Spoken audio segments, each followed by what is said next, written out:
Film धुरंधर में जो major Iqbal का किरदार है वो कोई काल्पनिक किरदार नहीं है, बल्कि वो एक असली शख्स पर आधारित है। एक ऐसा शैतान जिसकी कहानी सुनकर किसी के भी रोंगटे खड़े हो जाएं। ये कहानी है इलियास कश्मीरी की। चलिए कहानी की शुरुआत करते हैं। तारीख थी 27 फरवरी साल 2000। जगह जम्मू और कश्मीर का राजौरी सेक्टर। रात का वक्त और हड्डियां गला देने वाली ठंड। तभी अचानक सरहद के उस पार से गोलियों और मोटर की आवाजें गूंजने लगी। देखिए, ये कोई आम फायरिंग नहीं थी। इस लगातार हो रही भारी शेलिंग की आड़ में एक बहुत घिनौनी साजिश रची जा रही थी। रात के अंधेरे का फायदा उठाकर 25 खूंखार आतंकवादियों को पाकिस्तानी सेना की एलीट स्पेशल सर्विस ग्रुप यानी एसएसजी की वर्दी पहनाकर एलओसी के इस पार भेज दिया गया। उनका सीधा निशाना थी हमारी अशोक लिसनिंग पोस्ट, जो स्ट्रेटेजिकली बहुत जरूरी थी। उस पोस्ट पर हमारी 17 मराठा लाइट इन्फेंट्री के बहादुर जवान पूरी मुस्तैदी से तैनात थे, और जैसे ही ये दरिंदे बंकरों के करीब पहुंचे, इन्होंने अंधाधुंध फायरिंग शुरू कर दी। हमारे जवान अपनी जान की परवाह किए बगैर दुश्मनों को मुंह तोड़ जवाब दे रहे थे। लेकिन उस खूनी टोली का जो सरगना था ना, उसने इंसानियत की सारी हदें पार कर दी। युद्ध के हर नियम की धज्जियां उड़ा दी। उसने हमारे वीर सिपाही भाव साहिब मारुति तालेकर का सिर धड़ से अलग कर दिया। इस हैवानियत में हमारे 7 जवान शहीद हो गए। तो सवाल उठता है, आखिर इस हैवानियत के पीछे कौन सा शैतान था? इस आतंकी का नाम था इलियास कश्मीरी। जी हाँ, वही शैतान जिसने सिपाही तालेकर के सिर को एक ट्रॉफी की तरह उठाया और रात के अंधेरे में वापस पाकिस्तान अधिकृत कश्मीर में दाखिल हो गया। लेकिन कहानी का सबसे शर्मनाक हिस्सा तो अब आता है। इलियास कश्मीरी एक कटा हुआ सिर लेकर सीधे पहुंचा पाकिस्तानी सेना के जनरल परवेज मुशर्रफ के पास, और कहा जाता है कि मुशर्रफ ने उसकी पीठ थपथपाते हुए कहा था, तुमने आज मुल्क का सीना चौड़ा कर दिया है, हम ये तोहफा हमेशा याद रखेंगे। और बस यहीं से जन्म हुआ दुनिया के उस खूंखार आतंकी का, जिसे आगे चलकर ओसामा बिन लादेन के बाद धरती का सबसे खतरनाक आदमी कहा जाने लगा। लेकिन सोचने वाली बात यह है कि कम्युनिकेशंस की पढ़ाई करने वाला एक छात्र इतना बड़ा हैवान आखिर बना कैसे?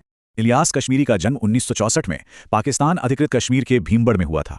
उसने इस्लामाबाद की अल्लामा इकबाल ओपन यूनिवर्सिटी से कम्युनिकेशंस की पढ़ाई भी शुरू की, लेकिन बहुत जल्द उसका ब्रेन वॉश हो गया और वो पढ़ाई वढ़ाई छोड़कर कराची के जामिया उलूम उल इस्लामिया मदरसे में जा पहुंचा, जो उस वक्त कह सकते हैं कि आतंकियों की सबसे बड़ी फैक्ट्री बन चुका था। और बस यहीं से आईएसआई की नज़र उस पर पड़ी और उसे अपनी एलीट कमांडो फोर्स एसएसजी से ट्रेनिंग दिलवाई गई। तो अब इलियास कश्मीरी आईएसआई का सबसे होनहार प्यादा बन चुका था। एक ऐसा खतरनाक हथियार जिसे पाकिस्तान ने अपने प्रॉक्सी वॉर्स के लिए तैयार किया था, शायद ये जाने बिना कि एक दिन इसी हथियार का मुंह उनकी अपनी तरफ घूम जाएगा। 80 के दशक में आईएसआई ने उसे अफगानिस्तान भेजा मुजाहिदीनों को ट्रेनिंग देने। वहीं एक धमाके में उसकी एक आंख और एक उंगली भी चली गई। 1991 में उसे हुजी का कश्मीर चीफ बना दिया गया और वहां उसने बनाई अपनी कुख्यात ब्रिगेड 313।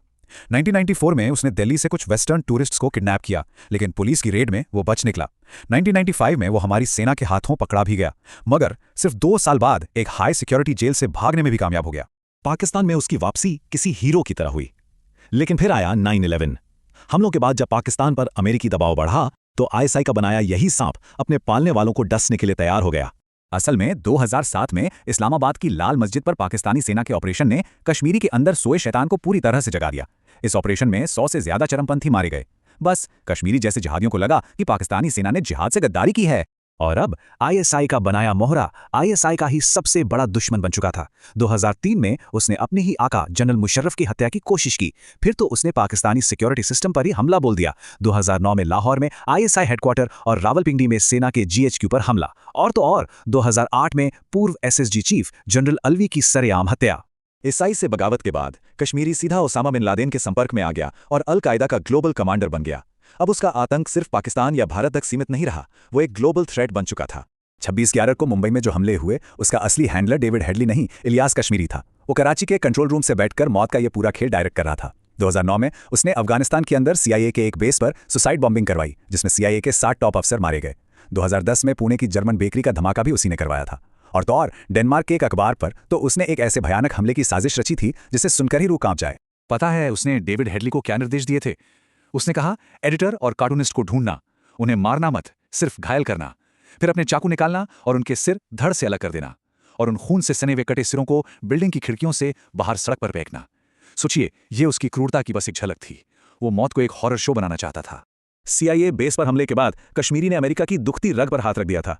ओसामा बिन लादेन के मारे जाने के बाद वो अमेरिका का नंबर 1 टारगेट बन गया था। अगस्त 2010 में अमेरिका ने उसे ग्लोबल टेररिस्ट घोषित कर दिया और उसके सिर पर $50 लाख का इनाम रख दिया।